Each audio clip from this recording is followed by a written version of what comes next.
Kia ora, Callum. Welcome to the podcast. I am happy to be here on a Friday recording this episode with you.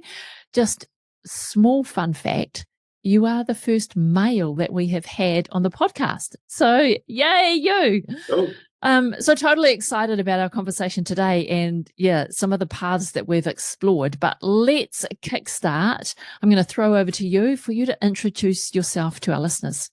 Cool. Well, thank you very much first for having me here, Sandra. And I didn't realize I was the first male, so would you look at that? My name is Callum Armstrong, as you might see on the screen. My background is in content marketing and social entrepreneurship. I'd love to tell you what I do now, and maybe we can jump into how I got to there. So at this stage, I am a content marketing coach for B2B service businesses.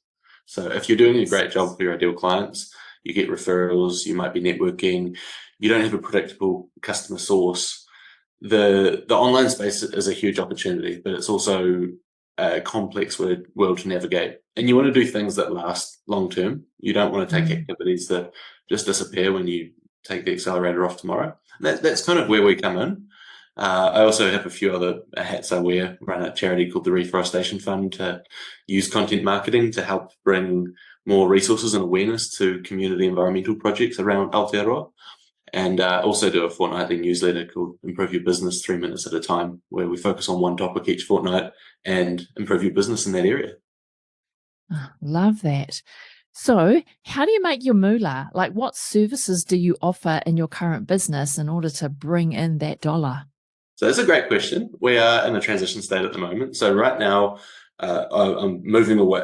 I've been doing an agency and client service model for quite a while. So we do a lot of work for clients where we run their content, write blogs for them, emails, develop lead magnets. I do a little bit of SEO, search engine optimization, and I build the odd website. But where we're moving towards is content marketing coaching. So we've got a few group coaching clients in our program, and also a couple of one-on-one clients that I work with. That's kind of the mix at the moment. Nice. So before I jump into your backstory, I just want to go down this path for a little bit. Is like, I see you've looks like from your website anyway, you started your business with the bit of the like DIY. If there is someone that comes into your sphere and they want to just DIY it, you had something for them.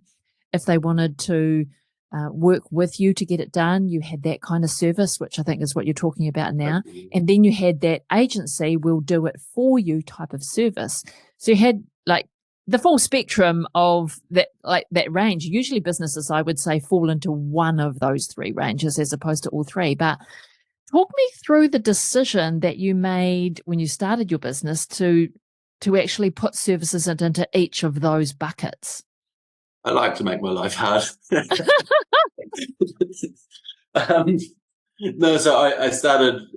When I started this business, I was a freelancer and contract consultant, content writer.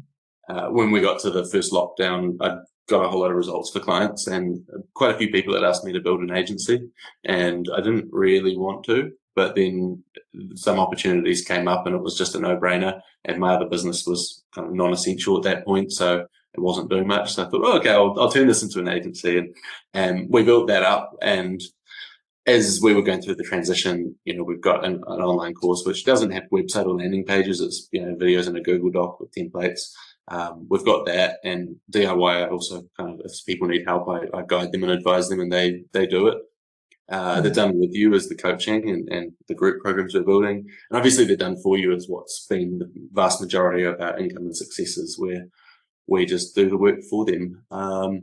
So the three-prong approach where we're looking at really pushing forward and building a larger team around, this was, I think we launched that around, don't quote me on this, I mean, you are quoting me on it because we're on a podcast, around June last year. And in the last 6 months, I've realized that I can move my flywheel really fast. I can work really hard, or I can just focus on one thing and do it a lot better with a lot less work and get clients better results. So that's kind of how why I've got that and where we're moving.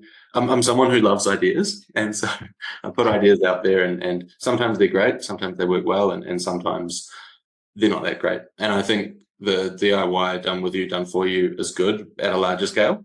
But at the scale I'm at, it doesn't quite make sense, which is, I guess where we're at. Yeah. And pulls you in all different directions as opposed to actually giving you a focus. It does context switching maximum. Oh, the context switching. That's a hidden little like gremlin that sits, unconsciously inside us that until you realize you're doing it, it can suck so much time. Yeah. Tell me about, you just said to me before that there was a demand from that client base to create the agency. What moved you out of that agency space? Can you dive into that a little bit further for me? What moved you, or the decision behind moving from that agency model into that done with you coaching type services, which I hear you're leaning into more? That's a really good question. And do you mind if I touch on two prongs to this? Yeah, I absolutely. think there's an identity one where you show up, who you are, what you should be doing, what you enjoy. And then there's also what's the long-term result of what you do. If you've got a good offer, you can sell anything up front. But then you've got to ask, if we succeed really well, where does that result? And so in that agency service model, we would typically write blogs for a client, for example. Those blogs would get recognized on Google. They would get thousands or tens of thousands of visitors a month to the client's website. And they would say, this is great, we're not paying for these clicks. And so then quite often that would result in the scope of our contract increasing and getting larger and larger and larger. And I really felt like, one, it was a lot of hassle to manage, especially as you're growing a team of very specialist skill sets. But two, it's not building the capabilities of the client because they're outsourcing that and they don't retain those skills in-house. And I just felt like,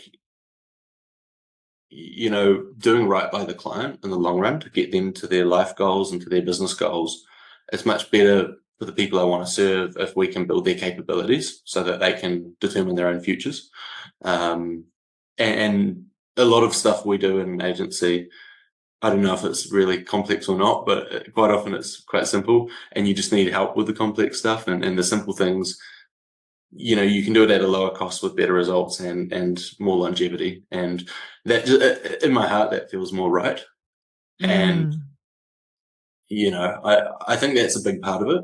The other part would be, where should you show up? If you're relatively intelligent and you're relatively hardworking, you can do pretty much anything in this world. But that doesn't mean you should do everything.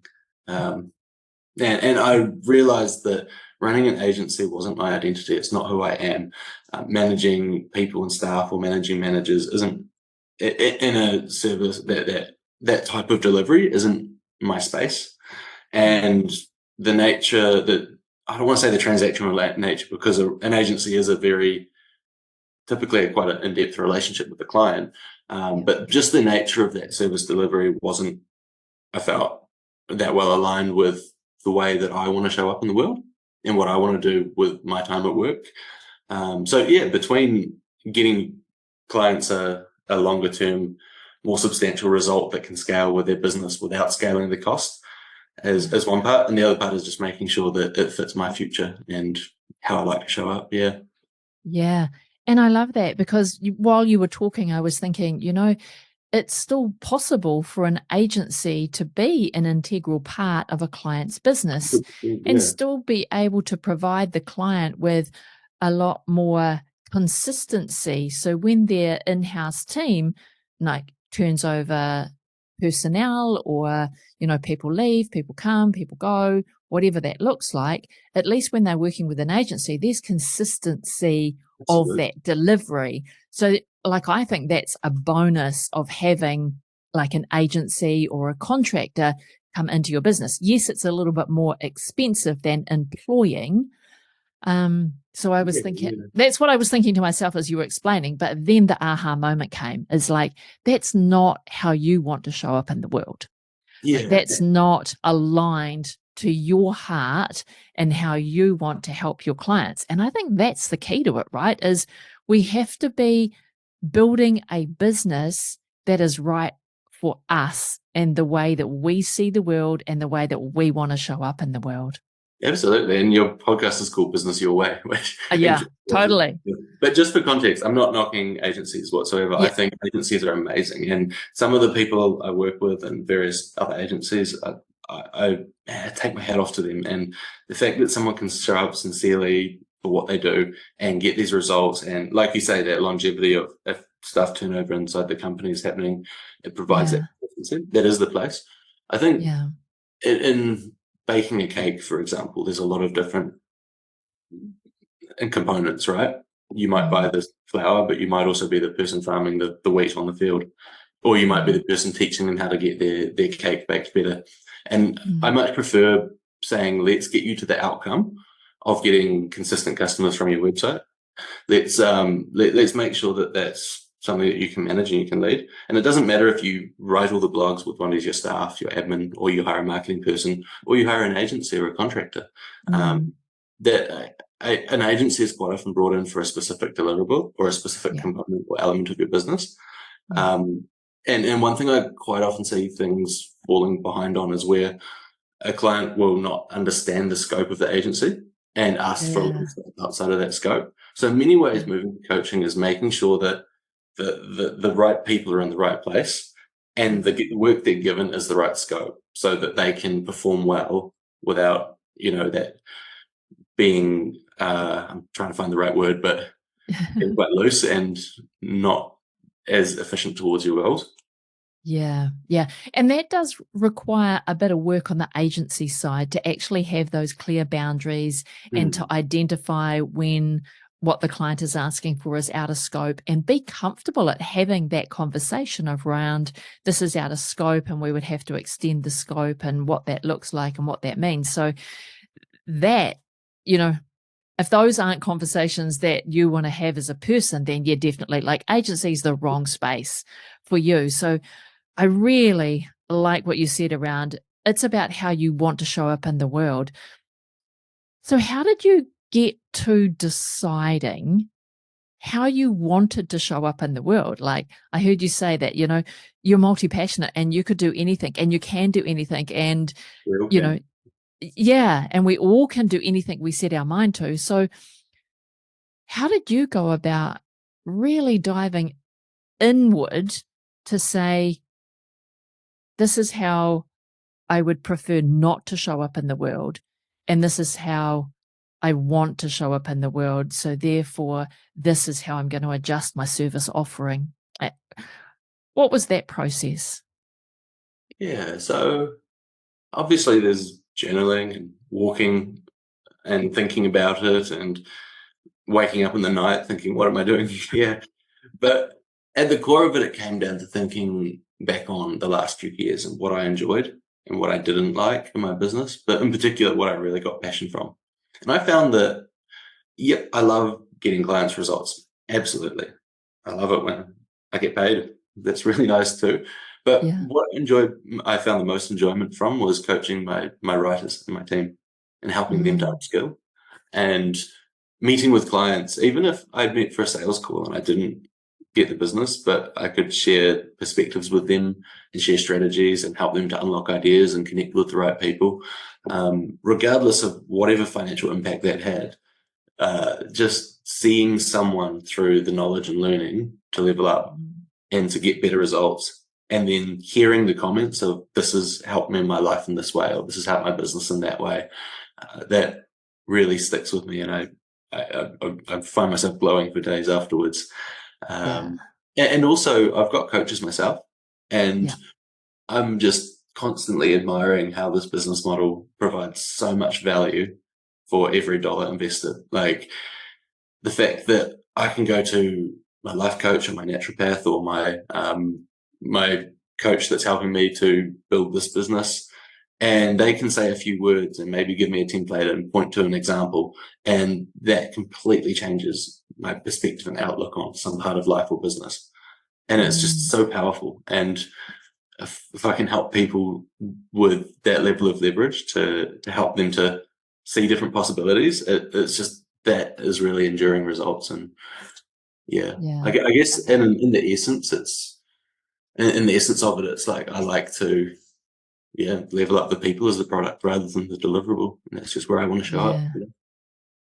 So good. Like getting to that point of realizing that's how you want to show up in the world.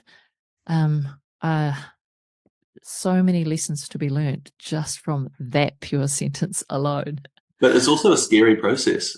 Change for sure. Like it's easy to stay comfortable, even if it's not fully comfortable, because it's the burden, Yeah. But it's worth it, even if you stay the same. Sorry.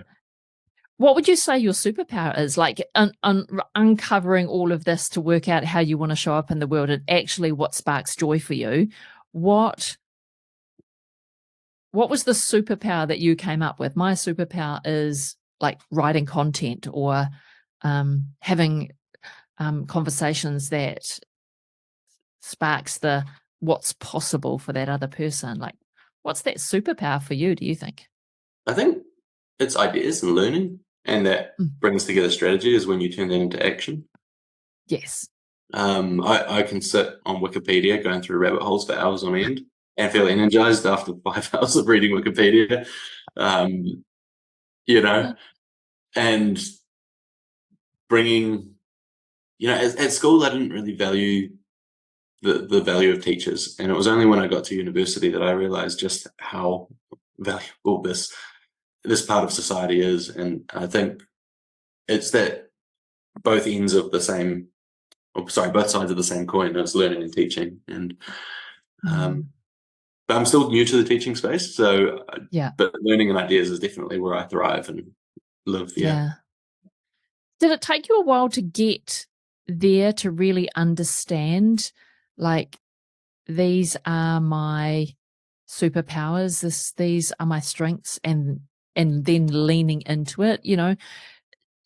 Here in Aotearoa, we've got tall poppy syndrome. So actually this is what I'm good at, and embracing that isn't something that we see often or isn't talked about often. Yeah, and it's quite scary, that tall poppy syndrome. Yeah. I think I grew up and my father was a businessman, and I absolutely idolized him growing up. And he ran businesses that were product based, and so wholesale distribution, selling, dealing with retail on a product transaction. And when I got into the workforce, I didn't really consider services as maybe a place I wanted to show up. So it was always, I built a natural skincare business to help reforest the country, which is, I guess, a completely different topic. But, we had these beard oils and skin oils and stuff like that. And so those were the products I was selling. And I used to work for him selling floor coverings. And I think, where was I going with this? The realizing that just because I've learned business in terms of selling a product the whole time doesn't mean that I actually have to be someone that sells products. And when I let go of that attachment to this is who I have to be, and I saw that I can actually be whoever I want, that service side really lifted up and shone through. Nice. And you just followed that instinct? Yeah, but I think there's something a bit more integral to it, which, do you mind if I share a bit of context of how this came about? So I didn't get into business to get rich, although that'd be nice too. I got into business to help bring native forest back to the country. That's my kaupapa. That's the reason why I get out of bed. So I started in early 2018 with a business called Manuka Essentials. And I discovered that all these research papers around Manuka essential oil, which for context is when you put steam through Manuka leaves, the plant, they creates this really powerful essential oil, has crazy health benefits. But I also found that Manuka was the first stage in regenerating a native forest, and that it grows deep and flexible root systems, creates canopy cover for other native plants, a home for invertebrates, which attracts birds, which brings the seeds, etc. And I found that there wasn't that much demand outside of the honey market. And so I thought, well, if we could make it more profitable for landowners to plant native forest, then over our lifetimes we might see native forest come back to the country.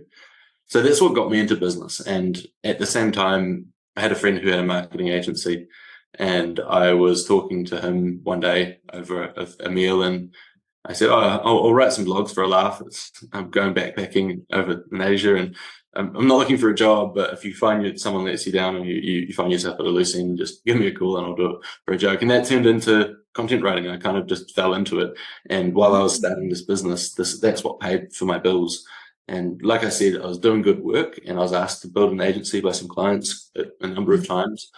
And it was really when Manuka Essentials dropped to nothing over lockdown, and people were presenting these really attractive deals, and other people were saying, "Can we work for you?" And I thought, "Oh, well, I should probably do something with this." So when we started Paste and Publish, we set aside 5% of top line revenue to pay our team to do free work in a marketing context for community environmental groups, building their websites, running fundraising campaigns, that kind of thing. And it's kind of all rolled into what you see now. So you can see a finished product of a person's career or something they've made and just look at that highlight reel. But I think it's really important to see the context, and that, that's sort of what got me to there. Nice. Such a interesting story. You know, our lives take many turns and bends, and the decisions that we make, and when the doors open and the paths that we follow, you know, they all build such rich character and depth to our person. So thank you for sharing that. That's really special. So talk to me a little bit more about content marketing. So you started off in the blog space doing blogs and writing content. How would you describe content marketing? Like, I find that's a strange word, but it's well used, you know, and I'm like, when I first came across it, I'm like, content marketing, what does that even mean? But I probably have a very limited kind of understanding of that term in and of itself. So how would you describe content marketing? I'm glad you asked, because when I talk to people about content marketing, there isn't a clear understanding of it. One person says it's posting on TikTok, the next person says it's writing an email or a blog, and someone else says it's running ads. And so I think to understand content marketing, we need to look at what business is about. So no matter what we buy, we go through a series of stages in our buying process. First, we're unaware of our problem. Then we become aware that we've got a problem. Then we become aware there's a solution. Then we're ready to buy. Then we might buy it and come back and refer it to our friends, etc. And at each stage of that buying journey, whether it's one-to-one in person, whether it's online and you don't actually have any face-to-face interaction with your customer, there's information that needs to be transferred for someone to move to the next stage and to be ready to buy. And content marketing is simply taking that information transfer and putting it into blogs, websites, assets that you can create once that can be used many, if not unlimited times, so that it makes you efficient. And then I guess that's at the core of it. And then if you think about executing on content marketing, it comes to how are you doing it so that you're not repeating and doubling up on work? How is it evergreen so that you create it today and it's still relevant in 5 years' time? What are the systems? What are the teams? How do you get into it? But at its core, really, content is just the media behind it. And to take that one step further, that information that is transferred, if it's not through a face-to-face conversation, is through media. So media can be anything from the ad copy you see to the website to the email you receive, etc. And they come down into 3 forms. So it's either media that you own, that's your intellectual property, your website, your emails, etc., your blogs, media that you earn. So showing up on someone's podcast, for example, posting a blog on someone's website, being featured on the news, for example, and then paid media. So earned media is when you're, I guess, earning the right to be in someone's audience, and paid media is when you're paying to be in front of someone's audience, buying ads, going on TV, sponsoring a newsletter, etc. Nice. Like that lots. All right. So content marketing, it's copy, it's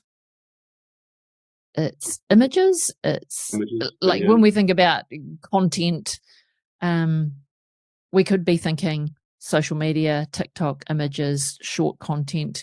We could be talking websites, which is all your key messaging. Then we could be talking blogs, which is all about search engine optimization to drive traffic there, long form content. Yeah. Okay. Yeah, it's a lot of things. And Is it can be there? overwhelming. Yeah, totally. How do you recommend people start with a content marketing strategy? Who's your ideal customer? Like, Okay, so what's does their that, problems? yeah, so that's where you start is who's the customer, what keeps them awake at night? Yeah, and we're all different people in different moments of our lives. Like I'm a different person now to when I talk to my girlfriend, and that's a different person to when I'm ordering fish and chips. Yeah. Um, and so, in the context of the problem that you solve for them, who are they? Like, why do they have the problem? Why do they want to solve it? And so I say the first thing is talk to your customers, understand their pain points. I've got like a template, I'm happy to share it if you like, which is an interview toolkit.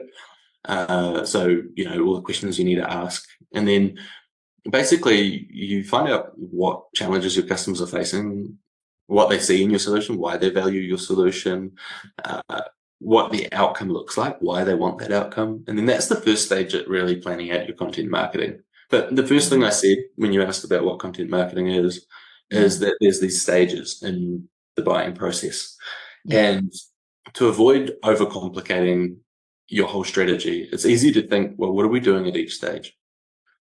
What messages are we Okay. sharing based on what our customers are saying, their pain Yeah. points are in their own lingo, and where are we sharing it? A really simple example would be I have a service page on my website, which is for people that are ready to buy the solution and are considering whether to buy from me. I might have some kind of lead magnet download, an ebook, a checklist, a template, something like that, which people who are aware of a solution, aware of their problem, are kind of considering what they should do, can download and get the answers on a silver platter for them. And then up from that, I might have ways of getting people to find that lead magnet and find those services pages. That might be blogs. They might be optimized for search engines. I might take some of the information from the blogs and turn that into social posts for my following. I might collaborate on webinars and articles and whatnot with other people. And there's a million and one ways it can play out. Yeah. But start with the customer's problem, because even if you don't create content, at least you know why people are dealing with you. And I think one of the biggest things I've seen in the last 6 years of doing this is a tendency to act before understanding. Yeah. A tendency to say, oh, let's write a blog, let's publish a new website page, let's do some social posts. Cool. But actually, and with ChatGPT, it's even more, there's more tendency here because you can say, oh, I can do it in 60 seconds. So why should I go through all this effort? It's like, okay, but the people that, no matter who you're dealing with, who you're seeking to serve, they've got limited time in the day, and it's a privilege that they're spending their attention on your content. So, you know, why should they? I guess that'd be the first stepping off point into this space. Yeah. It's just understanding your customer and how your solution or your services meets their need. Because if there's a mismatch there, you could do all the content marketing in the world and it's never going to land because you haven't really nailed who you're serving and how you're helping them. Yeah, absolutely. It doesn't matter what the medium is. You can get all technical and complex, but at the end of the day, if you're doing that right, and the people you're wanting to serve see it, not every person's going to buy from you, but you've got the most likelihood of having it. If you're not doing that right, then the rest of it doesn't really matter that much. Okay. Okay, cool. Because there's, so many points of view that come at us, in a digital space. And it's like, choose one social media platform, choose one long form content, choose, list goes on. And there's always someone saying, this is better than that. This is better than that. This is better than that. And then that's where this entrepreneurial what do you call it? Overwhelm or being stuck because you just don't know where to go next, or you try that one thing and it doesn't work, so you're off trying the next thing because someone else said something different. So you're being drawn into this shiny object syndrome. But what I see so often is people get stuck in indecision because there is so much choice in the world today. Yeah, and like I do this full time for a living, and I still suffer from that. So Yeah. it's not like it's not something that you get over. And I Yeah. think we talked about at its very core, there's this journey of solving a problem. All these things that you're seeing, someone saying this app or this platform is better than that, or this strategy better than that, these are tactical. These are building on top of your customer journey. Most tactics and strategies work. Some might be better than others for you if you meet certain criteria. Yeah. But there's no reason why you can't get just as good results with a YouTube video as a blog. And quite often it comes down to execution. And if we jump between 10 different things, we execute poorly on 10 things, where having a strategy that was half as good as the one you see in that Facebook ad, but you do every day for 3 years, I'd say is going to be a lot better for your future. Right.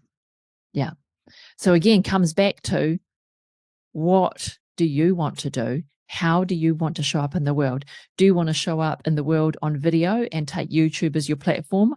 Or do you want to show up on a podcast, or none of that, and you're just happy sit at your desk and write a blog that it like gets all of your knowledge and can help your customer through the written content? So really comes back to what works for you as the business owner, as the entrepreneur. How do you want to show up in the world, and what kind of content resonates with you, and start there. And I'd take a stab in the dark and argue that the audience that's listening to this probably isn't the CEOs of the world's largest companies, in which case you've got these crazy budgets and you should be everywhere doing everything. But for your average small to medium-sized service business, like, just make it work for you. If you optimize 10% or 1% better over there because you had a slightly better strategy, great, good stuff, if that makes a meaningful difference. But how much leverage do you really have? And is that getting in the way of showing up and doing something that works and is consistent and sustainable? I'd say the sustainable, regular action towards solving those customers' problems, and whatever medium and tactics you use, comes before like tinkering at the edges. Like What that. do you think? Yeah, because this isn't my wheelhouse. I've, still, I know in my heart that I'm like, you have to commit to one thing. That one thing has to be easy for you, although it might be a little bit uncomfortable. And then once you commit, that's where the results are going to come from, not by changing your mind every 30 days. I don't think that's ever going to work for anybody, because you're not giving it consistency and commitment to have any traction for you. So yeah, I'm all about the consistency and the commitment, and going all in on your decision and giving it the best shot you can before deciding or even evaluating, is this working for me? Have I been committed and consistent? And is it giving me the right results? And if it's not, then it's like, all right, well, then how do I tweak that in order to improve those results? Do I just need to add another ingredient into it? Or do I need to remove an ingredient from it? What does that tweak need to be? And then be committed and consistent again to doing that thing, and you will get results.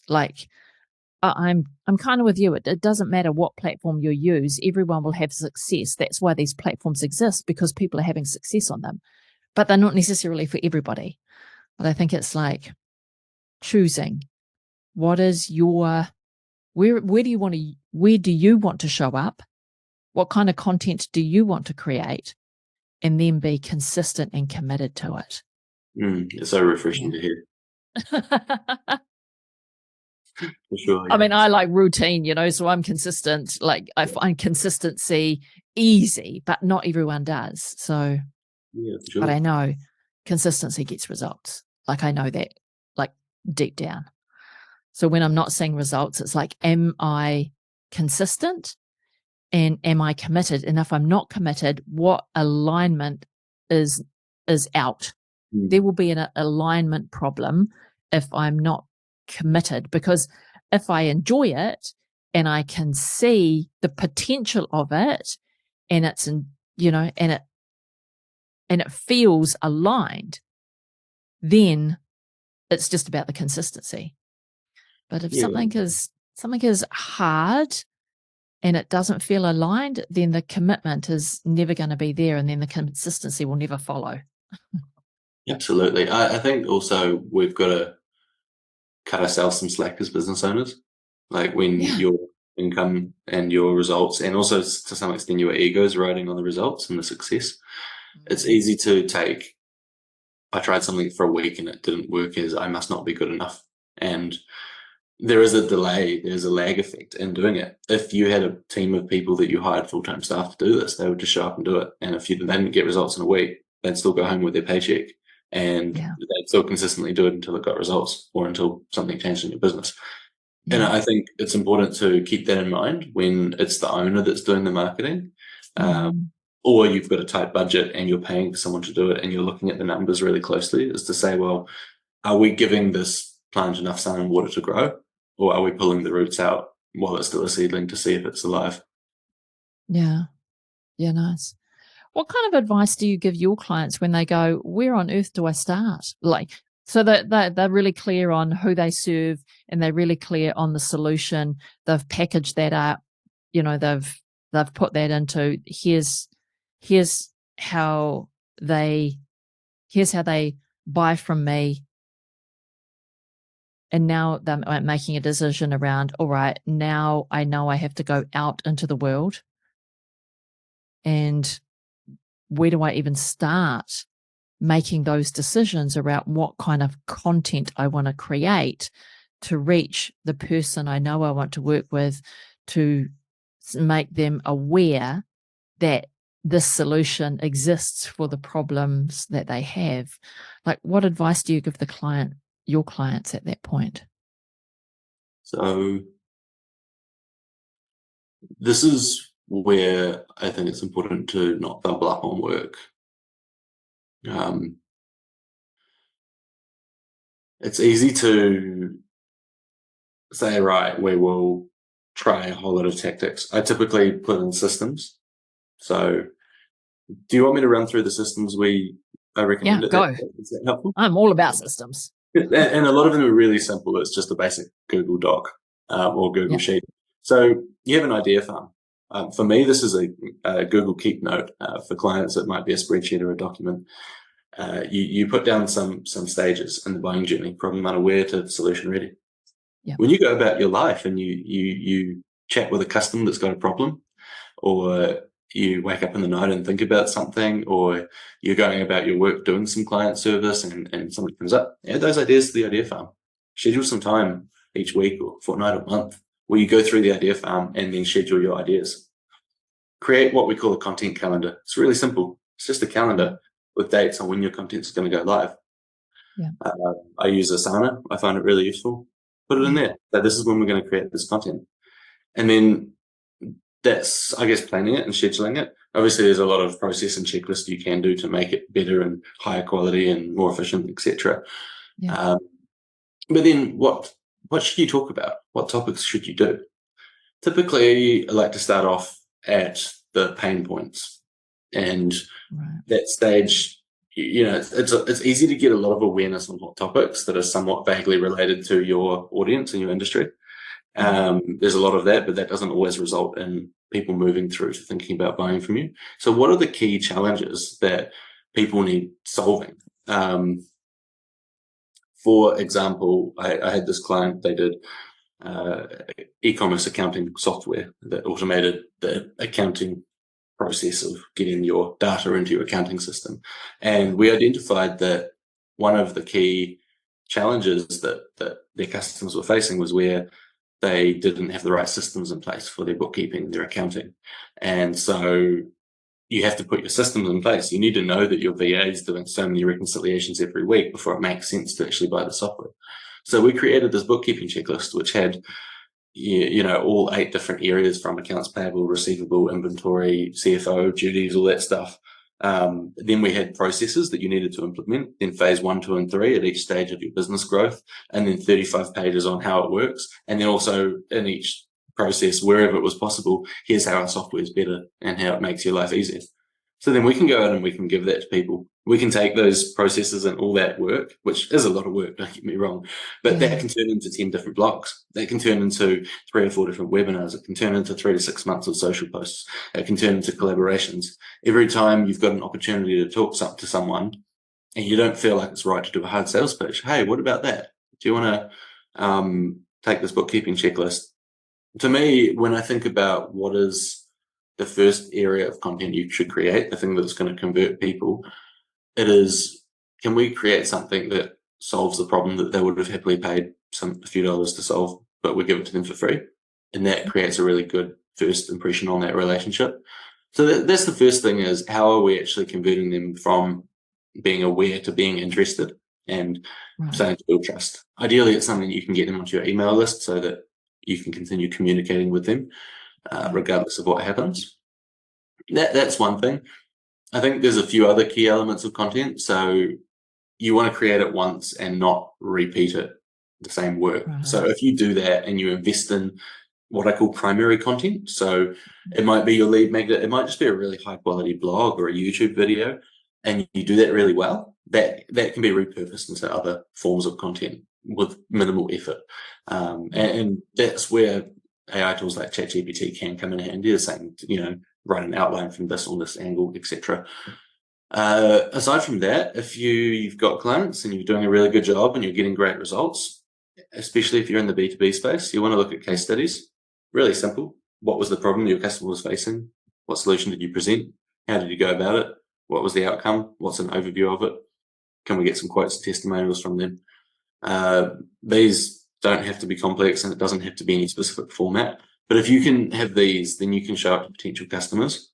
And then I think beyond that is just start somewhere and expect that you're not going to get results straight away, but that the assets you create, the content you produce, it's your intellectual property. It's there for forever. So, does that kind of ask you?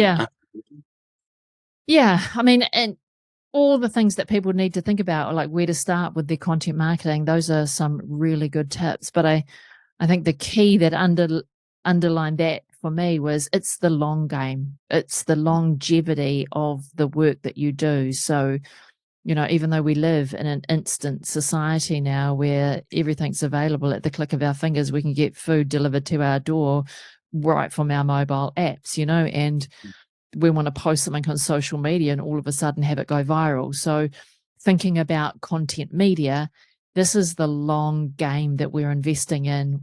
It's got longevity to it. Create it, repurpose it. That's really a sustainable model for business. So, and now I can see how, your passion for rejuvenating and replanting native forests and the content creation with the longevity and sustainability in business, like, it really speaks to who as you are as a person, right? So love that.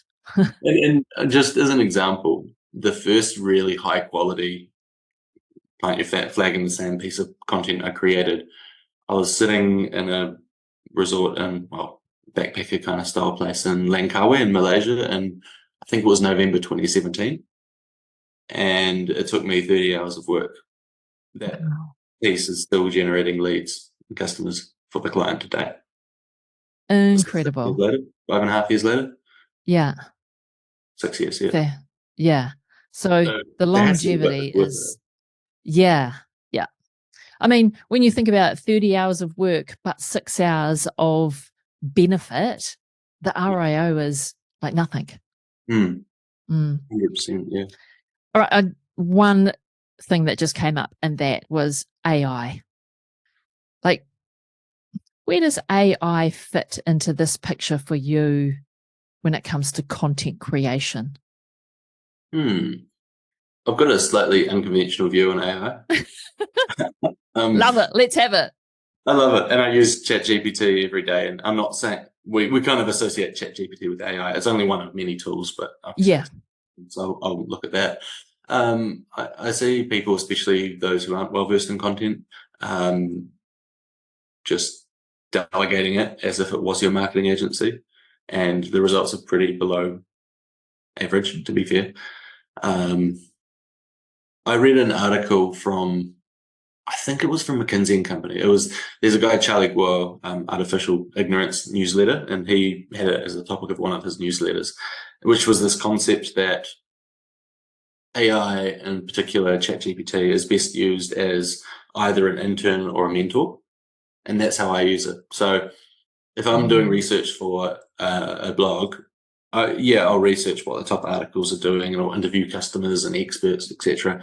But as an early stage, I'll say, hey, I'm looking at this. Can you research this particular topic? Bring me these answers, reference your sources, make sure the sources are credible, etc. And then I'll have a look at what it says and check the sources. And then I'll ask questions upon that. And I can go 5 to 10 questions deep in the time it would have taken to just research the first source. So that's one thing. And obviously, as an intern, you've got your lead magnet, you upload the lead magnet, you say, give me 10 different potential angles we can take. Here's our ideal customer. Here's the problems they're facing. Here's how we're going to distribute this content. Here's the type of content. And you can kind of get your structures and outlines and skeletons, or I might give it a blog and say, what's missing? What am I forgetting? How can I improve? That's more the mentor side. So anyway, the intern side is take grunt work off the hands, but you're not going to put mission critical stuff onto an intern, are you? Right. The mentor coach side is, I guess, bouncing stuff off it and learning from it. So, for example, I'm writing a website for a client at the moment, and I know the information because I've interviewed the client and I've looked at their competitors, and I know the message I need to get across, but finding those exact words is a real pain.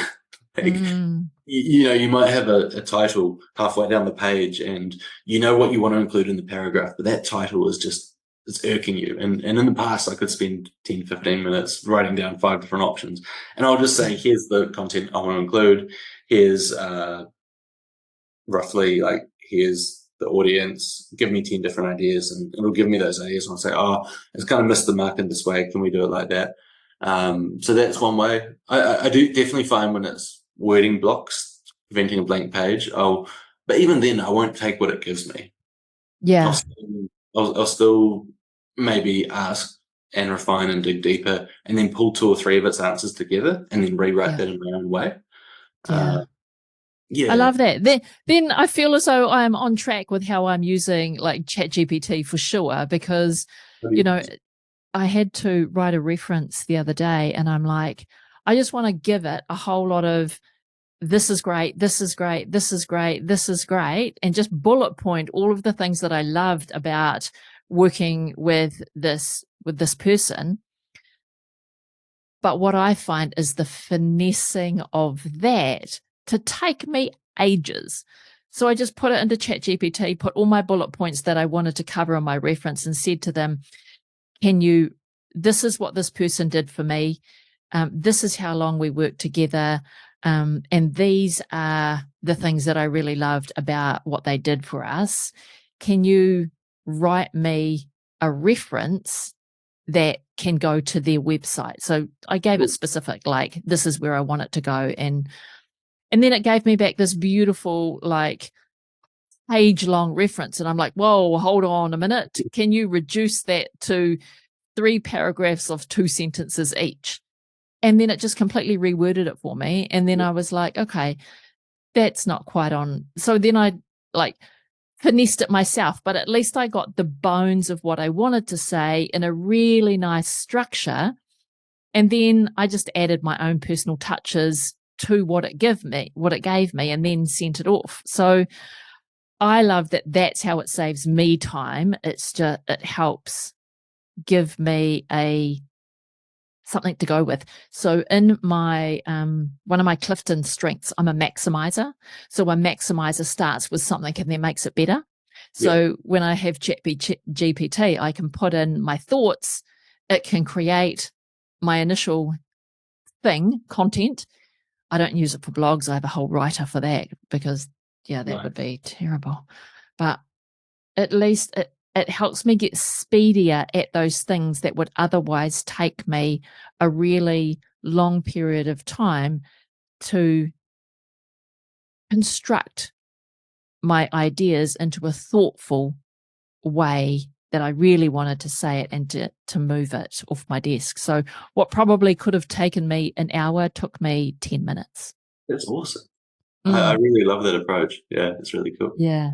Yeah. So, what you were saying about it's an intern or it's a mentor, it can, like your example of giving you, here are the reference points, here's the research, here's the sources. Like I hadn't thought about doing that before. Like that blew my mind. So the fact that we can use, these tools to make that information gathering a lot quicker. Yeah, I think that's the real bonus, right? As opposed to relying on it to write the blog. Yeah, and when I started my career, you had people saying we can outsource this to writers that are learning English for 2 cents a word, and you'll get 100 blogs for the price of one, whatever the price was, right? And in many ways, that's the challenge I see people trying to do with ChatGPT now. But also when I was starting, I think the main blog writing technique, which is still quite relevant now, was skyscraper content. So if you're targeting a particular keyword, you would read the top 5 or 10 or 20 blogs on that topic, and you would take out all the key points they cover and do that, and then add value on top of that. And that I could spend like 5 hours doing all this research for a blog and maybe 2 or 3 hours writing it.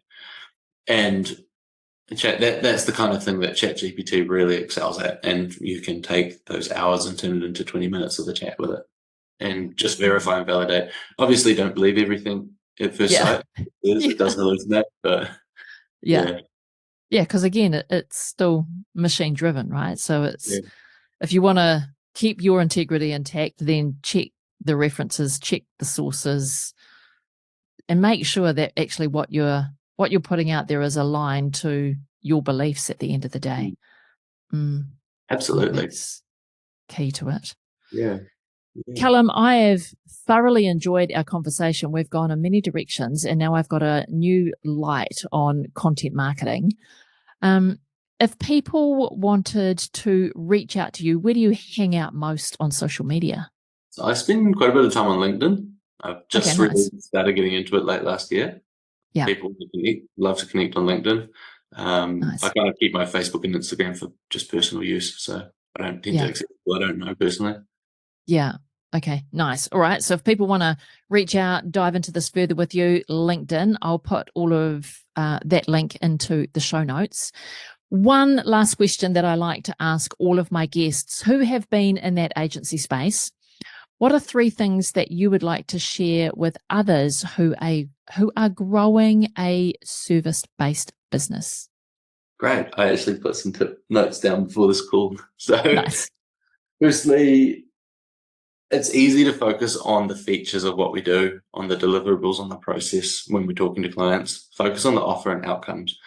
I'm yet to find a business where people aren't coming to get to an outcome. So people might say, I want your SEO services. What they really want is free traffic they don't have to pay for that gets them customers on their sleep. So that's the outcome. Offer that. And then how am I going to get you there? That's my offer. So we can overcomplicate what we do. And I'm definitely guilty for this, just as much as everyone else, probably more. But if you stick to that, then it's a lot easier for your customers, especially if they're not a technical expert in what you do. Secondly is if you're just starting, it doesn't always make sense to create heaps of content. But as you go through and sometimes it does, right? But as you go through and you understand your audience better, crystallize your thoughts with content. And then when you feel the need to repeat something you've said before, you can have a quick chat and then link them to that blog or that article or that video or that post. Saves you time, and it also creates a moat of content around you, which just helps to grow. And, your future self will thank you. And thirdly, take it one bite at a time and don't go too hard on yourself. I'm a hypocrite saying this because I'm running 3 organizations, and every time I finish one project, I start a new one. And then if I don't reach the moon, I kind of get upset. So that's just me, but like, learn from that, right? Like, if you show up and you do a few things each day and they compound, and like you said, we avoid shiny object syndrome, then that can compile over a few years into something really beautiful that can really bring your life and your future and your dreams to life. Nice. Very wise tips, and not super obvious. So love that. All right, Callum, thank you so much for being here on the podcast, sharing your journey, sharing how you're showing up in the world, and giving us some really solid tips on how to think about our content marketing and maybe systems behind what we're doing with our content marketing and why content marketing is good for your business. So I appreciate you with everything that you shared today. Lovely to have you. Thank you so much, Sandra. I really appreciate being able to come on here, and yeah, thank you for everyone who's listening. So cheers. Perfect.